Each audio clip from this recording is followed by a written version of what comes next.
For millennia, horses have played an incredibly important part in steppe society. They had a really important role across Saka life and death. They were buried together with Saka people in the burial mounds. I'm standing in front of a fabulous reconstruction of a burial costume that was found at the Birel cemetery, which is in the northeastern corner of the East Kazakhstan region. The horses were all buried in fantastic individual costumes, one of which has been reconstructed here by archaeologists in East Kazakhstan. So many of the Saka artefacts that we have in the Gold of the Great Steppe exhibition were designed to be worn by horses on horse harnesses. This reconstructed horse harness really shows the importance of different animals, and particularly wild animals, in the Saka world. This horse has an incredible headdress which looks like ibex horns to the high mountain goat, transforming this horse into a mythical being. He also has saddle hangings which are in the shape of fish, so we see the water realm is depicted as well as the high mountain sky realm. This really shows how important horses were to Saka society.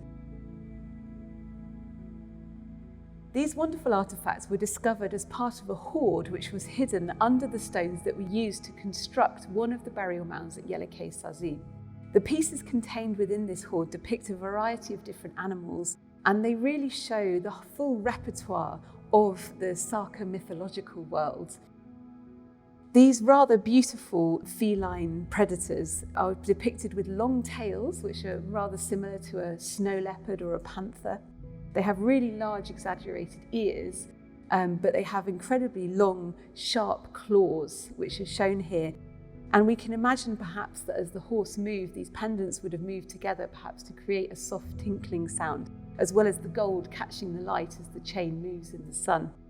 We also have this bear who appears to be holding bells in his claws. So again, there might be a relationship between movement and sound. They're just incredibly beautiful. I particularly want to highlight these bronze plates which were designed to adorn a horse harness. And we have one of them on their back here in the exhibition. So you can really see the bronze working here. And then the other side, which you can see, has an absolutely wonderful design of a feline predator coiled up with huge claws and a tail curled round, really very finely depicted in incredibly skilled bronze working. They're really quite exceptional. These elk here, they're really rather beautiful. And the elk appear to be sitting either on petals or on clouds, and they have their legs folded under them. And they are sitting at repose, they're entirely peaceful. And this seems to imply that for the Saka, this high mountain and sky realm was really rather peaceful. This is also reflected in the bird plaques, that it seems to be very peaceful in contrast to some of the sort of claws and teeth that we see depicted in the bears and the feline predators.